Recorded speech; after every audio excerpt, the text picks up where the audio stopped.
জীবনে আপনি সব কিছু করতে পারবেন ভাই, কিন্তু এই যে স্বামী নামক যে মানুষটা আছে তারা কখনো মানুষ করতে পারবেন না। মন চাইলে আপনি এভারেস্ট জয় করে ফেলতে পারবেন, কিন্তু এই স্বামী নামক মানুষটারে কখনো মানুষ করতে পারবেন না। আপনি যে রাগ করে বসে আছেন, কেন রাগ করে বসে আছেন, কি হয়েছে কি না হয়েছে, এতে তাদের কিছু যাই আসে না। তারা অভিমানের ভাষাই বোঝে না। তার বউ যদি অভিমান করে বসে থাকে, রাগ করে বসে থাকে, কোনো পাত্তাই নেই, হ্যাঁ মতো মোবাইল চাপতেই আছে, কোনো খোঁজ খবর নেই। মানে জীবনে সব কিছু করতে পারবেন, সব কিছুই করা যাবে, কিন্তু এই স্বামী নামক জড় পদার্থটারে কোনোদিন মানুষ করা যাবে না। যেমন এরকমই থাকবে।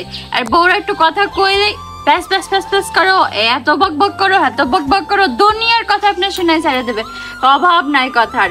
কিন্তু আপনার অভিমানের ভাষা তারা বুঝবে না। আপনি কেন রাগ করে আছেন এটা জানার চেষ্টাও করবে না, যে তুমি কেন রাগ করে আছো, কেন রাগ করে ভাত খাওনি, কেন কথা বলতেছে না, এতে তাদের কোনো কিছু যাই আসে না।